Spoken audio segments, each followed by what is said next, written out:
Boas. Nunha aproximación superficial, há quen poda pensar que o reintegracionismo consiste en deixar de falar como falamos e pasar a falar como en Portugal. Mas isto, obviamente, non é así. Violentar a oralidade sería, para alén de unha loucura, imposible de levar a cabo.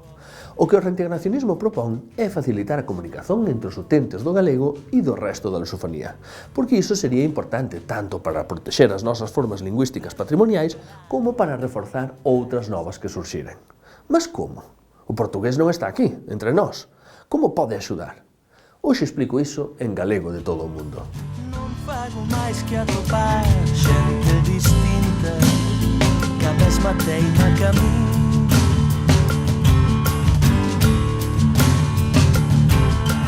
Non fago máis que ouvir outras voces que son a mesma voz. Poñamos exemplo da palabra xeito. Ela aínda é usada por moitos falantes de galego, mas há moitos que xa usan forma, maña ou outros substantivos sinónimos onde os seus pais usaban xeito, que asín vai reducindo os seus valores. Daqui a uns anos é posible que a maioría dos galegofalantes non usen nunca xeito, ou, quen usar, que o use con valores moito limitados. Nese contexto de fragilidade, para a palabra non caer definitivamente en desuso, sería importante estar en contacto con variedades da lingua en que xeito continúe vital, quer dicer, como portugués, que conserva todos os valores deste substantivo.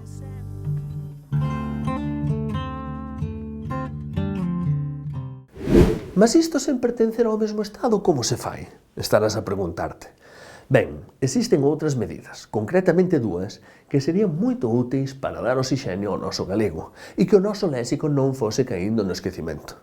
E ningunha delas, contra o que algunha xente pensa, implica mudar a lingua falada. Ningunha obriga a falar así ou asado. Todo o contrario, son medidas encamiñadas a dar autonomía aos falantes, a facilitar que eles, se quixeren, podan continuar a usar as súas palabras, porque elas, aínda que cada vez máis fracas entre nós, continúan en uso polo mundo adiante. A primeira sería conceber o ensino do galego como parte de un universo máis amplo, o mundo lusófono. A segunda sería adoptar, ou polo menos dar liberdade para usar, a ortografía que vigora nese mundo. Só esas medidas incentivarían que as persoas interaxisen co portugués doutra maneira.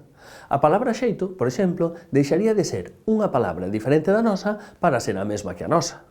Deixaría de ser unha palabra en recúo aquí para pasar a ser un termo partillado con centenas de millóns de persoas.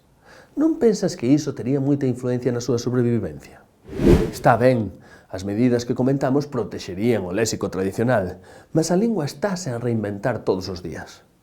Que facemos cos novos conceitos que non contan con unha expresión galega en uso? Ben, dentro da maior dificultade que presenta esta problemática, o reintegracionismo é máis realista que o independentismo lingüístico, pois, ao contrario deste, non é coercitivo, é comunicativo. Non pretende impor a forma correcta, simplesmente dá a coñecer outras fórmulas usadas noutros países e lexitima o seu uso. Quer dicer, postula que explicar o galego doutra forma, como lingua internacional, e adoptar unha ortografía común a dos países lusófonos é a mellor maneira de fomentar, nunca impor, o uso de unha terminoloxía común coa lusofonía por quen quixer facelo e cando quixer facelo. Penso que isto é máis fácil de ver cuns exemplos. Na seguinte tabela ves unha serie de expresións coloquiais españolas moito usadas na actualidade que normalmente entran no galego sen se adaptar.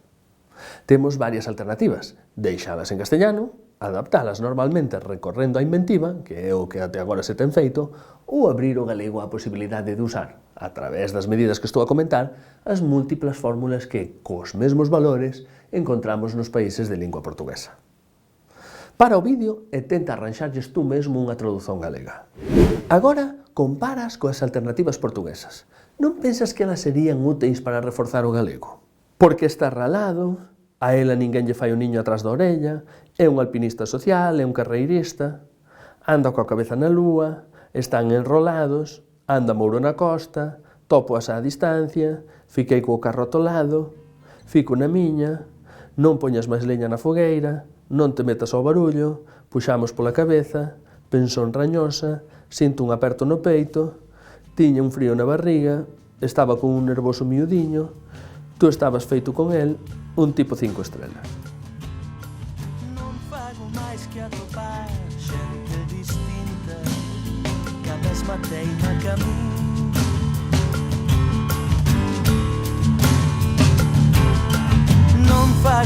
máis que ouvir outras voces.